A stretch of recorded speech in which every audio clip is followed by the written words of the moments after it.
Shipping കമ്പനികളെല്ലാം direct recruitment ആണ്. പൈസ ആരുടെയും ഒന്നും മേടിക്കുന്നില്ല എന്ന് ആദ്യമൊന്നും ഇവർ മനസ്സിലാക്കിയാൽ മാത്രം മതി. ഇൻസ്റ്റാഗ്രാമിലാണെങ്കിൽ ഫേസ്ബുക്കിൽ പോസ്റ്റുകൾ വരും, സെൻഡ് മീ വാട്സ്ആപ്പ് മെസ്സേജ് എന്നൊക്കെ പറഞ്ഞു വരും. അതിനകത്ത് ഒരിക്കലും പോലും അത് ഭയങ്കര ഫേക്ക് ആണ്. ഇപ്പൊ എൻ്റെ അടുത്ത് മെസ്സേജ് അയക്കുന്നത്, എടാ നീ ഒരു 1000 രൂപ ഞാൻ നിനക്ക് കറക്റ്റ് ഡീറ്റെയിൽസ് നിനക്ക് അവിടെ എത്തിച്ചേരേണ്ട ഒരു കാര്യങ്ങൾ പറഞ്ഞു തരാം. എനിക്ക് അങ്ങനെ ചെയ്യാം. പക്ഷെ ഞാൻ ചെയ്യാത്തതിന്റെ കാരണം ഞാൻ ഇതുപോലെ കഷ്ടപ്പാടുകളിൽ നിന്ന് വന്നവനാണ്. പുറത്തുനിന്ന് കാണുമ്പോൾ ഇത്ര വലിയ ഷിപ്പ് ഓക്കെയാണ്, പക്ഷെ അതിന്റെ ഉള്ളിൽ കയറുമ്പോൾ അതിന്റെ ഫെസിലിറ്റീസ് ഒക്കെ കണ്ടു കഴിഞ്ഞാൽ ഭയങ്കരമാണ്. നമ്മുടെ ഈ വീഗാലാൻഡിലെ പോലെ കുറെ റൈഡുകളൊക്കെ ഉണ്ട്. നമുക്ക് ഇത്ര ആൽക്കഹോൾ കഴിച്ചിട്ട് വർക്ക് ചെയ്യാം, പക്ഷേ അത് ഓവർ ആയി കഴിഞ്ഞാൽ പ്രശ്നമാവും. വാണിംഗ് തരും ക്യാപ്റ്റൻ, ചേട്ടാ പോയി കഴിഞ്ഞാൽ എങ്ങനെയാണ് സേഫ് ആണോ എന്നുള്ളത്. ഒരു രീതിയിലുള്ള ഒരു ഹരാസ്മെന്റ് നടക്കില്ല അവിടെ. ഭയങ്കര സ്ട്രിക്റ്റ് ആണ്. അത് ആണായിക്കോട്ടെ പെണ്ണായിക്കോട്ടെ. കൂടുതലും ഇന്ത്യൻസിനാണ് താടി മീശയും ഉള്ളത്. അവര് പറയുന്ന ഒരു കാര്യം എന്ന് വെച്ചാൽ ഇന്ത്യൻസിനാണ് കുറച്ച് ഭയങ്കര വൃത്തി കുറവെന്നാണ് പറയുന്നത്.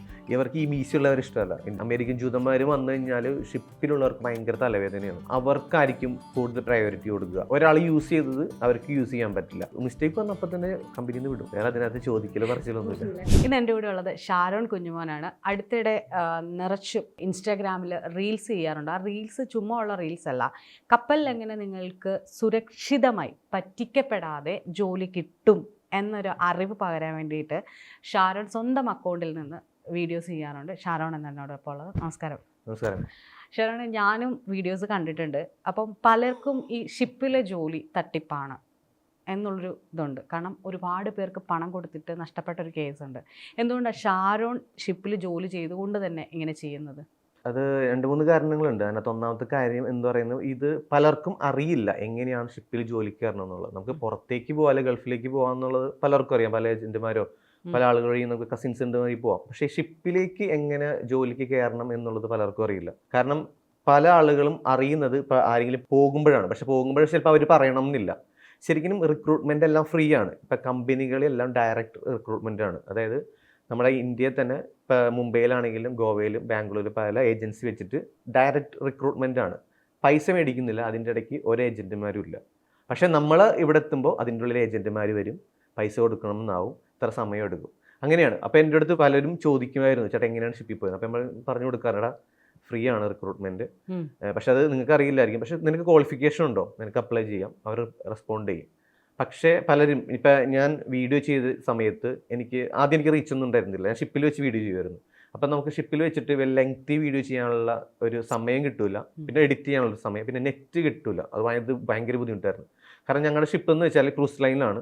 അപ്പോൾ ഓരോ ദിവസം ഓരോ രാജ്യമാണ്. അപ്പോൾ ഇന്ന് ഫ്രാൻസ് ആണെങ്കിൽ നാളെ സ്പെയിനാണ്. അപ്പോൾ നമുക്ക് എല്ലാ ദിവസവും നെറ്റ് കിട്ടണം എന്നില്ല. അതുമല്ല ഫ്രീ ആയിട്ട് നെറ്റ് കിട്ടണമെന്നുണ്ടെങ്കിൽ ഷിപ്പ് പോർട്ടിൽ അടുപ്പിക്കണം. അപ്പോൾ അവിടെ ചെന്നിട്ട് അവിടുത്തെ ഫ്രീ വൈഫൈ ഉപയോഗിക്കാം. പിന്നെ നമുക്ക് ഇതെടുക്കാം, സിം എടുക്കാം, പക്ഷേ അതിന് നല്ല എക്സ്പെൻസ് ആണ്. അപ്പോൾ അത് കാരണം ഞാൻ ചെറിയ റീൽസാണ് ചെയ്തുകൊണ്ടിരുന്നത്. ആ സമയത്ത് എനിക്ക് വലിയ റീച്ചൊന്നും കിട്ടിയില്ല. ഞാനത് നാട്ടിൽ വന്ന് ബ്രേക്കിന് വന്നിട്ട് നാട്ടിൽ വന്ന സമയത്ത് ഞാൻ ഒരാളുടെ വീഡിയോ ഇങ്ങനെ കണ്ട്. പക്ഷെ അതിനകത്ത് കൊടുത്തിട്ടുണ്ട് പേയ്മെൻറ്റ് ഉണ്ടെന്നുള്ളത്. അപ്പോൾ ഞാൻ വിചാരിക്കും ഇതൊക്കെ ആരാണെന്നുള്ളത്. കാരണം നമ്മൾ പൈസ കൊടുത്ത് ഞാൻ ഫ്രീ ആയിട്ട് പോയ ഒരാളാണ്. ഈ പൈസ ഇതിൻ്റെ ഇടയ്ക്ക് നിന്ന് മേടിക്കുന്ന ഒരാളുടെ കണ്ടപ്പോൾ എനിക്കൊരു കാരണം എനിക്ക് അറിയാവുന്ന ഒരാൾ പൈസ കൊടുത്ത് പോവാണ്ട് വീട്ടിലിരിക്കുന്നവരുണ്ട്. അങ്ങനെയാണ് ഞാനന്ന് റീൽസ് ഇടുന്നത്. ആദ്യമായിട്ട് ഞാൻ റീൽസ് വീട്ടിൽ വെച്ചിട്ടാണ് ഇടുന്നത്. അന്നിട്ട് ഞാനൊരു ഉച്ചയ്ക്കാണ് ഇട്ട്, ഒരു 2:30 സമയത്ത് ഇട്ട് ഞാൻ ഫോൺ ഓഫ് ചെയ്ത് വെച്ചിട്ട് പോയി. ഒരു വൈകിട്ട് 5:30 ആയപ്പോഴേക്കുണ്ടല്ലോ എനിക്ക് ഇങ്ങനെ ചറപറ മെസ്സേജ് വരുന്നു, ചറപറ ലൈക്ക് വരുന്നു, ഫോളോവേഴ്സ് വരുന്നു. എനിക്ക് ആ സമയത്ത് എനിക്ക് 800 ഫോളോവേഴ്സ് എനിക്കുണ്ടായുള്ളൂ. ആ സമയം കൊണ്ട് എനിക്കൊരു 5000 ഫോളോവേഴ്സായി. അപ്പോഴാണ് ഞാൻ മെസ്സേജ് നോക്കുന്നത്. അപ്പോൾ എനിക്കിപ്പോൾ ആ സമയത്ത് മെസ്സേജ് ഒന്നും വരാറില്ലായിരുന്നു ഇൻസ്റ്റാഗ്രാം. നോക്കിക്കഴിഞ്ഞപ്പോൾ എല്ലാവരും ചേട്ടാ ഞാനിങ്ങനെ പൈസ കൊടുത്തിട്ടേക്കണം ചേട്ടാ, അപ്പോൾ ഇത്രയും ഞാൻ 4 മാസമായി വെയിറ്റ് ചെയ്യുന്നു, അവർ പറയാമെന്നല്ലാണ്ട് എന്ന് പോകാൻ പറ്റുമെന്ന് പറയണമെന്ന്. അതിനകത്ത് ഒരു പയ്യൻ എനിക്ക് മെസ്സേജ് അയച്ചായിരുന്നു. അപ്പോൾ ചേട്ടാ ഞാൻ 6 ലക്ഷം രൂപ കൊടുത്തിട്ടുണ്ട്. എൻ്റെ സർട്ടിഫിക്കറ്റ്, ഞാൻ ഹോട്ടൽ മാനേജ്മെൻറ്റ് കഴിഞ്ഞ് 2 ഇയർ ക്രൗൺ പ്ലാസയിൽ വർക്ക് ചെയ്തിട്ട് വെയിറ്റ് ചെയ്യുവാണ്. ഞാനിപ്പോൾ 6 ലക്ഷം രൂപ കൊടുത്തിട്ട് മുംബൈയിലാണ് ഏജൻസി. പക്ഷേ ഇവിടെ നിന്ന് കേരളത്തിൽ നിന്ന് കണക്ട് ചെയ്ത് കൊടുത്തതാണ്. അപ്പം ഡയറക്റ്റ് പേയ്മെൻറ്റ് കൊടുത്തവൻ ആ എമൗണ്ട് 6 ലക്ഷം രൂപ കൊടുത്തിട്ട് വെയിറ്റ് ചെയ്യുവാണെന്ന് പറയും. അപ്പം ഞാൻ നോക്കിക്കഴിഞ്ഞപ്പോൾ കമ്പനി ജെന്യുവൻ അല്ല. ഇപ്പോൾ കൊടുത്തിരിക്കുന്ന കമ്പനി. അപ്പോൾ ഞാൻ പറഞ്ഞ ഫുൾ ഡീറ്റെയിൽസ് അയക്കാൻ പറയും. കമ്പനി ജെന്യുവൻ അല്ല. അപ്പോൾ പറഞ്ഞിട്ട് നീ ഇത് ആരോടെ അന്വേഷിച്ചു എന്ന് വെച്ചു. ചേട്ടില്ല ഞാനിങ്ങനെ ഏജൻറ്റ് ത്രൂ പോയതാണ്, പക്ഷേ അത് ഫേക്കാണ്. കാരണം ഇവർ നീ ഇത്രയും എമൗണ്ട് എടുത്തിട്ട് എന്തോ റെസ്പോണ്ട് ചെയ്യുന്നുണ്ടെന്ന് വെച്ചു. ചേട്ടാ ഞാൻ മെസ്സേജ് അയക്കും, ചിലപ്പോൾ ചിലപ്പോൾ ഒരാഴ്ച കഴിഞ്ഞ് റെസ്പോണ്ട് ചെയ്യുള്ളൂ. നീ നമ്പറോ അവരുടെ അഡ്രസ്സ് എന്തെങ്കിലും ഉണ്ടെന്ന് വെച്ചു. ചേട്ടാ അഡ്രസ്സ് തന്നിട്ട് എനിക്ക്. അപ്പോൾ എൻ്റെ ഒരു ഫ്രണ്ട് മുംബൈയിലുണ്ട്. ഞാൻ അവനെ കൊണ്ട് ജസ്റ്റ് ഒന്ന് ചോദിപ്പിച്ചു അറിയാൻ വേണ്ടി. അപ്പോൾ ചേട്ടാ അങ്ങനത്തെ ഒരു ഏജൻസി ഇല്ല, പക്ഷേ ഒരുപാട് പേര് ഇതുപോലെ പറ്റിക്കപ്പെടുന്നുണ്ടെന്ന് പറഞ്ഞു. ഇപ്പോഴും ഉണ്ട് കേട്ടോ, ഇപ്പോഴും. ഇപ്പം ഞാൻ കഴിഞ്ഞ ഈ ഇടയ്ക്ക് വീഡിയോ ചെയ്തപ്പോൾ പറഞ്ഞു ചേട്ടാ ഞാൻ പൈസ ഒരാൾക്ക് കൊടുത്തിട്ടുണ്ട് 2 ലക്ഷം രൂപ. ചേട്ടാ ഇപ്പോൾ എനിക്കിപ്പോൾ ആ പുള്ളി ഒരു വിവരവും ഇല്ല, ഒന്നുമില്ല.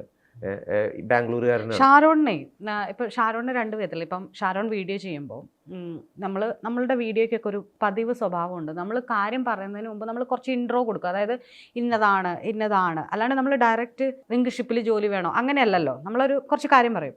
പക്ഷെ പലപ്പോഴും ഈ വീഡിയോയുടെ ഇടയിൽ വരുന്ന കമൻറ്റുകളുണ്ട്, ഇതിൻ്റെ മുഴുവൻ പറയടാ നീ എന്ന് പറഞ്ഞിട്ടൊരു കമൻ്റ് ഉണ്ട്.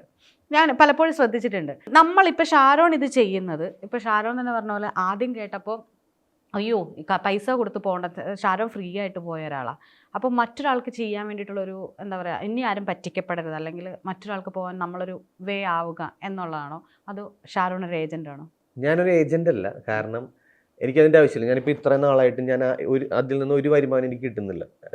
ഞാൻ ആരുടെയും മേടിക്കാം. കാരണം മേടിക്കാം, സിമ്പിളായിട്ട് മേടിക്കാം. കാരണം ഇപ്പോൾ എൻ്റെ അടുത്ത് മെസ്സേജ് അയക്കുന്നത്, എടാ നീ ഒരു 1000 രൂപയ്ക്ക് ഞാൻ നിനക്ക് കറക്റ്റ് ഡീറ്റെയിൽസ് നിനക്ക് അവിടെ എത്തിച്ചേരേണ്ട ഒരു കാര്യങ്ങൾ പറഞ്ഞു തരാം. എനിക്കങ്ങനെ ചെയ്യാം. പക്ഷെ ഞാൻ ചെയ്യാത്തതിൻ്റെ കാരണം ഞാൻ ഇതുപോലെ കഷ്ടപ്പാടുകളിൽ നിന്ന് വന്നവനാണ്. കഷ്ടപ്പാടെന്ന് പറഞ്ഞാൽ എൻ്റെ ഒരു ചേട്ടൻ എന്നെ സഹായിച്ചുകൊണ്ടാണ് ഞാൻ ഇപ്പോൾ ഇവിടെ നിൽക്കുന്നത്.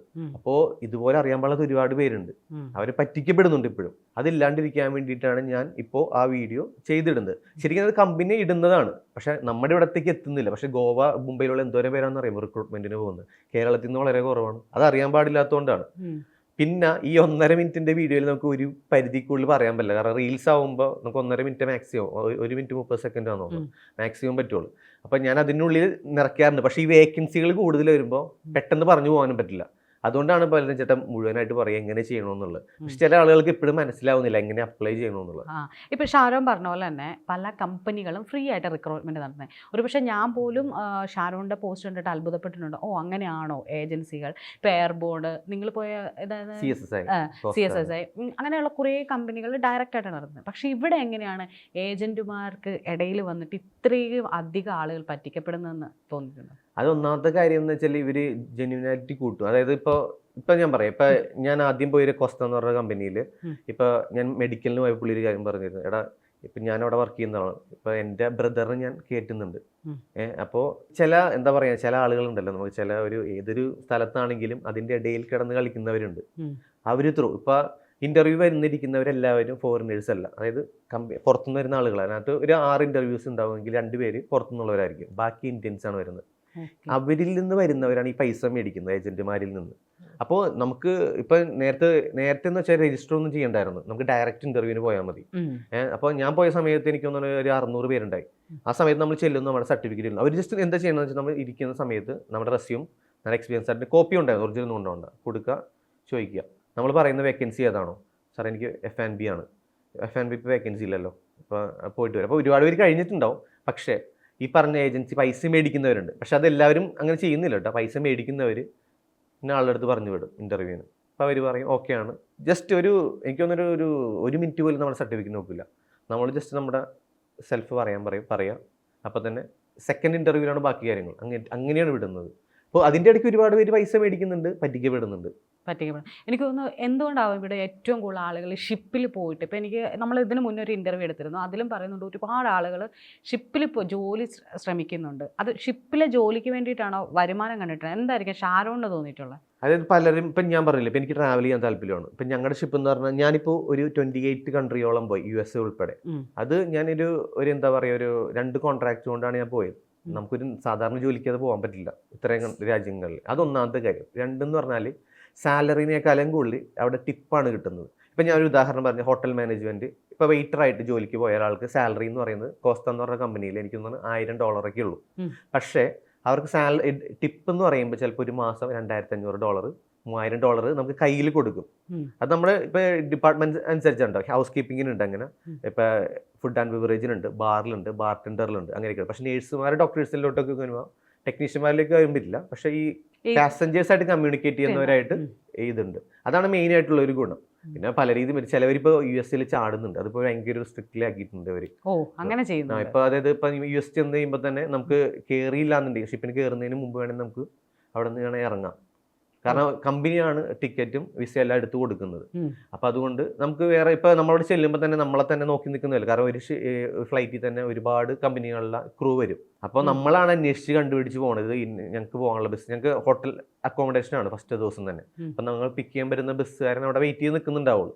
അപ്പം അങ്ങനെ പോകുന്നവരുണ്ട്. പക്ഷെ അതിപ്പോൾ കൊടുക്കുന്നില്ല. ഫസ്റ്റ് കോൺട്രാക്റ്റുകാർക്ക്, അതായത് ആദ്യമായിട്ട് ജോയിൻ ചെയ്യുന്ന ഷിപ്പിൽ കമ്പനിയുള്ളവർക്ക് USA കൊടുക്കുന്നില്ല. ഒരു കോൺട്രാക്ട് കഴിഞ്ഞവർക്ക് മാത്രമേ ഇപ്പോൾ US മാത്രം ഇപ്പോൾ ഇത് കൊടുക്കുന്നുള്ളൂ, അവരവിടെ തന്നെ ജോയിനിങ് കൊടുക്കുന്നുള്ളൂ. അവിടെ ഇപ്പോൾ ഒരുപാട് പേര് ചാടുന്നുണ്ട്. എത്ര പേര്, ഞാൻ പോയ സമയത്ത് 2 പേര് ചാടിയായിരുന്നു. അത് ഷിപ്പിൽ അനൗൺസ്മെന്റ് ചെയ്യും കേട്ടോ. ഞാൻ ചെന്ന് ഷിപ്പ് എടുത്തൊരു അരമണിക്കൂർ കഴിഞ്ഞപ്പോൾ ക്യാപ്റ്റൻ പറഞ്ഞു ഇങ്ങനെ 3 പേര് അനൗൺസ്മെന്റ്, 3 പ്രാവശ്യം അനൗൺസ്മെന്റ്, ഇങ്ങനെ 3 പേര് വന്നിട്ടില്ല. അവർ കമ്പനിയിൽ നിന്ന് തന്നെ ഓൾറെഡി ഇൻഫർമേഷൻ പോയിട്ടുണ്ടാവും എല്ലാ സ്റ്റേഷനിലേക്കും, അവിടെ എല്ലാ ഇമിഗ്രേഷൻ വരുന്ന സ്ഥലങ്ങളിലേക്കും പോയിട്ടുണ്ടാവും അവരെ കുറിച്ച്. അവർക്ക് അങ്ങനെ ഇറങ്ങി കഴിഞ്ഞ് കഴിഞ്ഞാൽ ലീഗൽ നടപടീസും പ്രൊസീജിയേഴ്സും ഉണ്ടാവില്ലേ? അതായത് കമ്പനിയിൽ നിന്ന് ടെർമിനേഷൻ ഉണ്ടാവും. അതുണ്ടാവും, ബാൻ ചെയ്ത് കളയും അവർ. പിന്നെ ഒരിക്കലും ഒരു കമ്പനിയിലും കയറാൻ പറ്റില്ല അവർക്ക്. ഒരു കമ്പനിയിലും, ഷിപ്പിംഗ് കമ്പനിയിലെ മേഖലയിലേക്ക് പോകാൻ പറ്റില്ല. പിടിച്ചു കഴിഞ്ഞാൽ പിന്നെ US പോകാൻ പറ്റില്ല. പിന്നെ വേറെ കുറച്ച് രാജ്യങ്ങളുണ്ടെന്ന് തോന്നുന്നു. ഇനി ഷാരോൺ എങ്ങനെയാണ് ഈ മേഖലയിലേക്ക് എത്തിയത്? ഞാൻ എന്ന് പറഞ്ഞാൽ ഞാൻ ഒപ്റ്റോമെട്രി പഠിച്ചു കഴിഞ്ഞിട്ട് എനിക്കൊരു ഇന്റേൺഷിപ്പ് ഉണ്ടായിരുന്നു, പക്ഷെ അതെനിക്ക് ചെയ്യാൻ പറ്റിയില്ല. അപ്പം ഞാൻ കുറച്ച് നാൾ ഞാൻ നാട്ടിൽ തന്നെ നിൽക്കുമായിരുന്നു. അപ്പോഴാണ് ഈ ചേട്ടൻ ഇങ്ങനെ പോയത്. ആ ചേട്ടൻ മൂന്നാർ കാറ്ററിംഗ് കോളേജ് പഠിച്ചു കഴിഞ്ഞിട്ട് ഇവിടെ ഡ്രീംസ് എന്ന് പറയുന്ന ഹോട്ടൽ ഉണ്ടായിരുന്നു, അതിൻ്റെ ക്രൗൺ പ്ലാസ ഉണ്ട്. അത് കഴിഞ്ഞിട്ടാണ് പുള്ളി പോയത്. പുള്ളി പോയി ഒരു കോൺട്രാക്ട് കഴിഞ്ഞപ്പോൾ ഞാനിങ്ങനെ നിൽക്കുന്നത്. അപ്പോൾ കുഞ്ഞിലെ തൊട്ട് തന്നെ നോക്കുന്ന ഒരാളാണ്, ഞാൻ അവിടെ തന്നെയാണ് ഫുൾ ടൈം. പുള്ളി പറഞ്ഞാൽ എനിക്ക് ഷിപ്പിൽ നോക്കാമായിരുന്നില്ല. ഇപ്പോൾ ചേട്ടാ ഞാൻ ഇപ്പം എന്ത് ചെയ്യണം, നീ ഒരു കാര്യം ഹോട്ടൽ മാനേജ്മെൻറ്റ് ഡിപ്ലോമ എടുക്കുക, ബാക്കി ഞാൻ പറഞ്ഞുതരാമെന്ന് പറയും. ആ സമയത്ത് എക്സ്പീരിയൻസ് വേണ്ടായിരുന്നു, പക്ഷെ ഇപ്പോൾ 2 ഇയർ എക്സ്പീരിയൻസ് വേണം. പിന്നെ അന്ന് അത്ര തിരക്കുണ്ടായിരുന്നില്ല, അറിഞ്ഞു വരുന്നതിലുള്ള ആൾക്കാർ. തീർച്ചയായും. അപ്പം ഞാൻ ഇന്റർവ്യൂവിന് പോയി. അപ്പോൾ പുള്ളി പറഞ്ഞ സ്ഥലത്ത് പോയി. ഞാൻ 5ാമത്തെ ഇന്റർവ്യൂ ഞാൻ മുംബൈയിലായിരുന്നു. 4 ഇന്റർവ്യൂവിന് ആദ്യം പോയിട്ട് കിട്ടിയില്ല കേട്ടോ, ഞാൻ ചോദിച്ച പൊസിഷൻ കിട്ടിയില്ല ഫാമിലി. 5ാമത്തെ ഇന്റർവ്യൂ ഞാൻ ഇവിടെ നിന്ന് ലോക്കൽ ട്രെയിനിൽ നിന്നാണ് പോയത് മുംബൈയിൽ വരെ. എനിക്ക് തോന്നുന്നു എൻ്റെ ഈ ആവശ്യതയായി പോയി, കാരണം 24 മണിക്കൂറോ എന്തോ ഇല്ലേ മുംബൈ വരെ. എന്നിട്ട് ഒരു ചേട്ടൻ എനിക്ക് മാറിയൊക്കെ തന്നു, കുറച്ച് നേരം ഇരുന്നോളാനൊക്കെ പറഞ്ഞു. അന്ന് ചെന്ന് കഴിഞ്ഞിട്ട് പുള്ളി എന്നെ ലാസ്റ്റ് വിട്ട് പറ്റില്ല, കാരണം സ്റ്റിൽ വർക്കിംഗ് കാണിക്കുമായിരുന്നു. ഞാൻ സ്റ്റിൽ വർക്കിംഗ് ചെയ്യുന്നുണ്ടായിരുന്നില്ല. ഞാനപ്പോൾ തിരിച്ചു വന്നിട്ട് ഞാൻ പറഞ്ഞിട്ട് ഞാൻ ഫോണിൽ എനിക്ക് മടുത്തു പറയാം. എനിക്ക് ലാസ്റ്റായിട്ട് ഒരെണ്ണം കൂടി ബാംഗ്ലൂരിട്ട് പോകാൻ പറഞ്ഞു. ബാംഗ്ലൂർ കോളേജിൽ വെച്ചിട്ടായിരുന്നു. ബാംഗ്ലൂർ അന്ന് കുറേ ആൾക്കാരുണ്ടായിരുന്നു. പക്ഷേ ചെന്ന് കഴിഞ്ഞപ്പോഴേക്കും നീ ഒരു കാര്യം ചെയ്യും, F&B ചോദിക്കണ്ട, ഫുഡ് ആൻഡ് ബെവറേജ് ചോദിക്കണ്ട, നീ വല്ല ഗാലി ചോദിക്കാൻ പറഞ്ഞു. അപ്പോൾ ഞാൻ ഗാലി ചോദിച്ചപ്പോൾ എനിക്കത് കിട്ടി. ഗാലി യൂട്ടിലിറ്റി, ഗാലി ഓപ്പറേറ്ററാണ്. അത് ഗാലി യൂട്ടിലിറ്റി എന്ന് പറഞ്ഞാൽ നമ്മൾ ഷിപ്പിൻ്റെ ഉള്ളിൽ ഈ ഷെഫുമാരെയൊക്കെ സഹായിക്കുന്ന ഒരു ജോലിയാണ്. അതൊരു ബേസിക് ആണ്. അപ്പോൾ ഞാൻ ട്രെയിനി ആണല്ലോ, അതായത് ഞാൻ എക്സ്പീരിയൻസ് ഇല്ല, എനിക്ക് 3 ദിവസം ട്രെയിനിങ് ഉള്ളൂ. അപ്പോൾ നീ എങ്ങനെ, അപ്പോൾ എനിക്ക് അന്ന് കിട്ടിയായിരുന്നു. അത് പറഞ്ഞപ്പോൾ അവർ പറഞ്ഞു വേക്കൻസി ഉണ്ട്, കുഴപ്പമില്ല എന്നുണ്ടെങ്കിൽ 3 ദിവസം കഴിഞ്ഞിട്ട് മുംബൈയിൽ വെച്ച് ഇൻ്റർവ്യൂ ഉണ്ടെന്ന് പറഞ്ഞു. അപ്പം ഞാൻ ഓക്കെ ആണ് പറഞ്ഞിട്ട് ഞാൻ പോകുന്നു. എന്നിട്ട് എനിക്ക് അവിടെ വെച്ച് ഒരു ചെറിയൊരു ഓഫർ ലെറ്റർ തന്നു, ഒരു പേപ്പർ തന്നു. ഓഫർ ലെറ്റർ തന്നിട്ട് ഞാൻ നാട്ടിലേക്ക് വന്നിട്ട് പിന്നെ തിരിച്ച് മുംബൈക്ക് പോയി. മുംബൈ പോയി അന്ന് ഫുൾ ഇൻ്റർവ്യൂ ആണ്. നമ്മൾ വിചാരിക്കുന്ന പോലത്തെ ഒരു ഇൻ്റർവ്യൂ അല്ലേ വരിക. രാവിലെ തൊട്ട് വൈകിട്ട് വരെയും ഇവരെല്ലാ കാര്യങ്ങളും, അതായത് അതിനകത്ത് നമ്മൾ IELTS പോലെ തന്നെ എന്താണ് നമ്മുടെ ലിസണിങ് ഉണ്ട്, റൈറ്റിംഗ് ഉണ്ട്, സ്പീക്കിംഗ് ഉണ്ട്, പിന്നെ ഗ്രൂപ്പ് ഡിസ്കഷൻ ഉണ്ട്. പിന്നെ അതുകൂടാണ്ട് പിന്നെ സൂം ഇൻ്റർവ്യൂ ഉണ്ട്, അത് പുറത്തുള്ള ആളായിട്ടാണ്. ഏറ്റവും അവസാനം ഡയറക്റ്റ് ഇൻ്റർവ്യൂവിൽ വെച്ചിട്ടാണ് ഇവർ നമുക്ക് ഓഫർ ലെറ്റർ, അതായത് എല്ലാം ഫില്ല് ചെയ്തിട്ടുള്ള ഓഫർ ലെറ്റർ തരുന്നത്. അപ്പോൾ എൻ്റെ അടുത്ത് ചേട്ടൻ എനിക്ക് ഞാൻ കറക്റ്റ് പറഞ്ഞു തന്നെ, നീ എങ്ങനെ ഈ ഗ്രൂപ്പ് ഡിസ്കഷനിൽ ഒരു എന്ന് വെച്ചാൽ ചിലപ്പോൾ അവർ അകത്തുണ്ടാവണമെന്നില്ല, നമുക്ക് എത്ര പേർ കണ്ടന്റ് എന്നിട്ട് അവർ പോകും. അവർ ഈ CCTV ക്യാമറ കൂടി ആയിരിക്കും വാച്ച് ചെയ്യുന്നത്. അപ്പോൾ അങ്ങനെ നിങ്ങൾക്ക് ചില കാര്യങ്ങൾ കിട്ടില്ല എന്നുണ്ടെങ്കിൽ പക്ഷേ നീ നന്നായിട്ട് പെർഫോം ചെയ്തോളാൻ പറഞ്ഞായിരുന്നു. കാരണം നമ്മളെങ്ങനെ പെർഫോം ചെയ്യുന്നു അതനുസരിച്ചിട്ടാണ് അവർ നമുക്ക് മാർക്ക് വീഴുന്നത്. അപ്പോൾ എല്ലാം കഴിഞ്ഞ് അവസാനമായിപ്പോൾ ഓക്കെ, അതിനകത്ത് എത്ര പേരെന്ന് എനിക്ക് അവിടെ 1200 പേര് വന്നിരുന്നു ബാംഗ്ലൂർ. അവിടെ നിന്ന് അവർ 170 പേരെയാണ് മുംബൈയിലേക്ക് വിട്ട്. അവിടെ നിന്ന് 60 പേര് എടുത്തോളൂ. അന്ന് എനിക്ക് കിട്ടിയത് സെലക്ഷൻ ആദ്യം. എത്ര വർഷം മുന്നാണ് ജോലി കിട്ടിയത്? ഞാൻ 2019 ജോയിൻ ചെയ്യുന്നത് ഷിപ്പിൽ. പക്ഷേ എനിക്കൊരു 9 മാസം എടുത്തായിരുന്നു ഇന്റർവ്യൂ എല്ലാം കഴിഞ്ഞിട്ട്. പിന്നെ പ്രോസസ്സിംഗ് ഉണ്ടായിരുന്നു. പിന്നെ ഞങ്ങൾക്ക് ഒരു 15 ദിവസം ഹൈദരാബാദ് ട്രെയിനിങ് ഉണ്ടായിരുന്നു, അവരുടെ മെയിൻ സീസൈഡ് ഓഫീസിൽ വെച്ചിട്ട് എങ്ങനെയൊക്കെയാണ് സർവീസ് ചെയ്യേണ്ട ബാക്കി എല്ലാ കാര്യങ്ങളും. പിന്നെ അതിനു മുമ്പ് നമ്മൾ STCW CDC എടുക്കണം ഇന്റർവ്യൂ കഴിഞ്ഞതിന് ശേഷം. അത് ഈ STCW എന്ന് പറയുന്നത് നമ്മൾ ഷിപ്പിൽ കയറുന്നതിന് സേഫ്റ്റിയുടെ കുറേ കാര്യങ്ങളുണ്ട്, ഒരു അപകടം പറ്റി കഴിഞ്ഞാൽ എന്തൊക്കെ പറ്റുമെന്നുള്ളത്, അങ്ങനെയുള്ള. അതിൻ്റെ CDC എന്ന് പറയുന്നത് നമ്മളൊരു ഷിപ്പിൽ നിന്ന് നമ്മുടെ രാജ്യത്ത് ഇറങ്ങി കഴിഞ്ഞാൽ പാസ്പോർട്ട് വേണ്ട, നമുക്ക് CDC ഉണ്ടെങ്കിൽ നമുക്ക് ആ രാജ്യത്ത് കറങ്ങാം. ഷാരോൺ തന്നെ ഇപ്പൊ പറഞ്ഞ 9 മാസത്തെ ഗ്യാപ്പ് വന്നു. അപ്പോൾ വിശ്വാസം ഉണ്ടായിരുന്നോ ഇങ്ങനെ? എന്താന്ന് വെച്ചാൽ ഏറ്റവും അതിനകത്തൊരു വിശ്വാസമുള്ള ഒരു കാര്യം എന്ന് പറഞ്ഞാൽ 2 കാര്യങ്ങളുണ്ട്. ഒന്ന്, ചേട്ടൻ പോയേക്കുന്ന കമ്പനിയാണ്. രണ്ടാമത്തെ കാര്യം, പൈസ ഇവരൊന്നും ചോദിക്കുന്നില്ല, ഒറ്റ പേയ്മെന്റ് ഇല്ല. എനിക്ക് ആകെ പേയ്മെന്റ് വന്നത് 2 സ്ഥലത്താണ്. ഒന്ന് മെഡിക്കൽ 11,000 രൂപ, അത് നമ്മളുടെ അടുത്തേക്ക് മെഡിക്കലിൽ പേപ്പേഴ്സ് അയക്കില്ല. ഇവിടെ കേരളത്തിലാകെ ഒരെണ്ണം മാത്രമേ ഉള്ളൂ, ബാലാജി എന്ന് പറയുന്നത്. സീമാൻസിന് എടുക്കാൻ പറ്റുന്ന മെഡിക്കൽ ബാലാജി, അല്ലെങ്കിൽ ചെന്നൈ അല്ലെങ്കിൽ കോയമ്പത്തൂരാണ്, പിന്നെ മുംബൈയിലാണ് ഉള്ളത്. അപ്പോൾ അവർക്ക് ഡയറക്റ്റ് അയക്കും. അപ്പോൾ ഡേറ്റ് നമുക്ക് തരും, ആ ഡേറ്റിൽ അവിടെ ചെല്ലുക, അവരതെല്ലാം ഫില്ല് ചെയ്ത് കൊടുക്കുക, എല്ലാ ടെസ്റ്റും ഉണ്ട് കേട്ടോ അതിനകത്ത്. എന്നിട്ട് ഒരു 11 രൂപ കൊടുക്കണം. കൊടുത്തു കഴിഞ്ഞിട്ട് അത് മാത്രം അവർ റീഫണ്ട് ചെയ്യില്ല. പക്ഷേ വിസയുടെ എമൗണ്ട് എനിക്ക് തോന്നുന്നു 14 രൂപ 15 രൂപയാണ്. അന്ന് ഞാൻ ആദ്യം എടുത്ത ഇറ്റാലിയൻ വിസയാണ്. ആ വിസ നമ്മൾ അവിടെ ചെല്ലുമ്പോൾ നമ്മുടെ ഇത് കൊടുത്ത് റെസിപ്റ്റ് കൊടുത്തു കഴിഞ്ഞാൽ റീഫണ്ട് ചെയ്യും. ഈ പറഞ്ഞ ഇപ്പം ലാംഗ്വേജ് ടെസ്റ്റ് പോലത്തെ, അപ്പോൾ ഈ ലാംഗ്വേജ് ഭയങ്കര നിർബന്ധമാണോ? ഇംഗ്ലീഷ് ഫ്ലുവൻ്റ് ആയിരിക്കണം. എന്താ പ്രശ്നം എന്ന് വെച്ചാണ്ടല്ലോ, അവിടെ വരുന്നവരെല്ലാവരും സംസാരിക്കുന്നത് ഇംഗ്ലീഷാണ്. പക്ഷേ ഞാൻ യൂട്ടിലിറ്റി ആയ സമയത്ത് ഞങ്ങൾക്ക് കിച്ചൺ റെസ്റ്റോറൻറ്റ് ഏരിയ ആണ്. നമുക്ക് പാസഞ്ചേഴ്സായിട്ട് മിങ്കിൾ ചെയ്യണമൊന്നുമില്ല, സംസാരിക്കേണ്ട കാര്യമില്ല. അതുകൊണ്ട് കുഴപ്പമില്ല. പക്ഷേ ഇപ്പോൾ ചിലവരെന്നോട് ചോദിക്കാറുണ്ട്, ചേട്ടാ ഇന്ന ക്വാളിഫിക്കേഷൻ വെച്ചിട്ട് നമുക്ക് കയറാൻ പറ്റും. പക്ഷേ അവർക്ക് ചിലപ്പോൾ ഈ ഫ്രണ്ട് ഓഫീസ്, പിന്നെ അങ്ങനെയുള്ള കുറച്ച് ടൂർ അങ്ങനെ ഡിപ്പാർട്ട്മെൻറ്റ് ഉണ്ട്. അവർക്കെന്ന് വെച്ചാൽ 3-4 ലാംഗ്വേജ് അറിഞ്ഞിരിക്കണം. ഇപ്പോൾ സ്പാനിഷ്, കുറച്ച് അങ്ങനെയുള്ള ഫ്രഞ്ച്, അങ്ങനെയുള്ള കുറച്ച് ലാംഗ്വേജുകൾ അറിഞ്ഞിരിക്കണം പാസഞ്ചേഴ്സായിട്ട് സംസാരിക്കണമെങ്കിൽ. ഞങ്ങൾക്ക് നോർമലായിട്ടുള്ളവർക്ക് ഇംഗ്ലീഷ് ഫ്ലുവൻ്റ് ആയിരിക്കണം. ഇംഗ്ലീഷ് മസ്റ്റാണ്. മസ്റ്റാണ്. ഇപ്പം ഒരുപാട് പേര് ഇൻബോക്സിൽ വരാറുണ്ട്, സംശയം ചോദിക്കാറുണ്ടെന്ന് പറയാം. എപ്പോഴെങ്കിലും ആരെങ്കിലും ഷാരോണിൻ്റെ ഇത് കണ്ടിട്ട് കിട്ടിയിട്ടുള്ളതായിട്ട് പറഞ്ഞിട്ടുണ്ടോ? ഒരുപാട് പേരുണ്ട് എനിക്ക്. ഒരുപാട് മെസ്സേജ്. ഞാൻ ഈ ഇടയ്ക്ക് ഒരു 2 ദിവസം മുമ്പ് ഞാൻ ഒരു പുള്ളി MSc കയറിയായിരുന്നു. പുള്ളിയുടെ അപ്പം ജസ്റ്റ് ഞാൻ പുള്ളിയുടെ വിസ ഞാൻ ചോദിച്ചിട്ടുണ്ട്, ജസ്റ്റ് ഒന്ന് കാണിക്കാൻ വേണ്ടിയിട്ട്. അല്ലെങ്കിൽ ഒരുപാട് പേർക്ക് കിട്ടി എനിക്ക് കമൻറ്റ് ചെയ്യുന്നുണ്ട് അവർ താഴെ അതിൽ തന്നെ. കാരണം പൈസ കൊടുത്ത് പോകുന്നതിനേക്കാളും ഒരുപാട് എന്താണ് പറയുക, നമ്മുടെ കയ്യിൽ നിന്ന് പൈസ കൊടുക്കാണ്ട് പോകുമ്പോൾ കിട്ടുന്ന പറഞ്ഞാൽ വളരെ വലിയൊരു കാര്യമാണല്ലോ. അതിന് ഇപ്പം ഇത് ചെയ്യുന്ന ഈ വീഡിയോസ് ചെയ്യുന്നത് നമ്മൾക്കിപ്പോൾ കാണുമ്പോൾ ഉപകാരമായിട്ടാണ്. കാരണം നമ്മൾ തന്നെ ഞെട്ടിപ്പോകുന്നത്, നമ്മൾ ഓർക്കുന്നത് ലക്ഷങ്ങൾ മുടക്കിയാലാണ് ഇത്തരം ജോലികൾ നമുക്ക് കിട്ടത്തുള്ളൂ എന്നുള്ളൊരു ധാരണയെ പൊളിച്ചെഴുതിയിട്ടുണ്ട് ഷാരോണിൻ്റെ ഒരു റീൽസ്. അങ്ങനെയുള്ളപ്പോൾ ആരെങ്കിലും മറ്റേ എന്താ പറയുക ത്രെഡായിട്ട് വന്നിട്ടുണ്ടോ? ചിലവർ എനിക്ക് 2 നേരം മെസ്സേജ് അയച്ചിട്ടുണ്ട്. ഇന്നലത്തെ ഒരു വീഡിയോ ആണ്, കഴിഞ്ഞ ദിവസത്തെ ഒരു വീഡിയോ അയച്ചിട്ടുണ്ട്, അത് ഫേക്കാണ്, ആരെങ്കിലും അങ്ങനെ പോയിട്ടുണ്ടോ ചേട്ടാ നമ്മുടെ പൈസ മേടിക്കുക അങ്ങനെയൊക്കെ പറയുന്നുണ്ട്. പക്ഷെ എന്താ പറയുക, ഞാൻ പൊതുവെ കമൻറ്റ് ചെയ്യാറില്ല അങ്ങനെയുള്ള.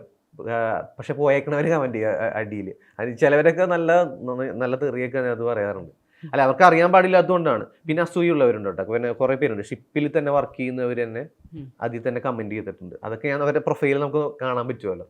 ഓരോ കമ്പനിക്ക് ഓരോ കോൺട്രാക്റ്റ് ആണല്ലോ. ഇപ്പം എനിക്കൊന്ന് 6 മാസം അല്ലെങ്കിൽ 8 മാസം ഒരു ട്രാവൽ എന്ന് പറയുന്നത്. 8 മാസം കഴിയുമ്പോൾ നിങ്ങൾക്ക് അതേ കമ്പനിയിൽ തന്നെ വെക്കാം, ഇല്ലെങ്കിൽ നെക്സ്റ്റ് കമ്പനിയിൽ പോവാം. അല്ല, അങ്ങനെയല്ല. ഇപ്പൊ ഞാൻ ആദ്യം പോയത് കോസ്റ്റ എന്ന് പറഞ്ഞ കമ്പനിയാണ്. കോസ്റ്റ എന്ന് പറഞ്ഞ കമ്പനിക്ക് 14 ഷിപ്പ് ഉണ്ട്. എനിക്ക് ഇപ്പൊ ആദ്യത്തെ കോൺട്രാക്ട് എനിക്ക് 9 മാസമായിരുന്നു. ആ കോൺട്രാക്ട് കഴിഞ്ഞിട്ട് ഞാൻ കോസ്റ്റ ഫാസിനോസ് എന്ന് പറയുന്ന ഷിപ്പിലാണ് വർക്ക് ചെയ്തത്.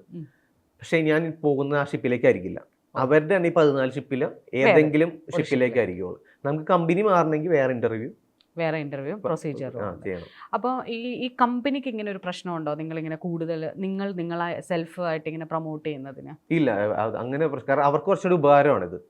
കാരണം ഇപ്പം ഞാൻ പറഞ്ഞു, ഇപ്പം സോഷ്യൽ മീഡിയ വഴിയാണ് ഇപ്പോഴത്തെ ആളുകൾ അറിഞ്ഞു തുടങ്ങുന്നത്. ഇപ്പം അവരുടെ പേജൊക്കെ എനിക്ക് ക്രിയേറ്റ് ചെയ്തിട്ട് എനിക്കൊന്ന് 2.5 വർഷമൊക്കെ ആയിട്ടുള്ളൂ, 2-3 വർഷമായിട്ടുള്ളൂ. അതല്ലാന്നുണ്ടെങ്കിൽ ഇപ്പൊ ഏതെങ്കിലും ഒരു പരസ്യം അങ്ങനെ എന്തെങ്കിലും വഴിയാണ് അറിഞ്ഞിരുന്നത്. അവർക്ക് ആളുകളെ മതി, ഒരു മൗത്ത് പബ്ലിസിറ്റി അവർക്ക് കിട്ടുന്നുണ്ട്. അതായത് അവിടുത്തെ സ്റ്റാഫ് വഴിയുള്ള അത് പ്രശ്നമല്ല കമ്പനി. അങ്ങനെ ഒരു പ്രശ്നമല്ല, കാരണം ഇത് എല്ലാവരും അറിയാൻ വേണ്ടി ഇടുന്നതാണല്ലോ.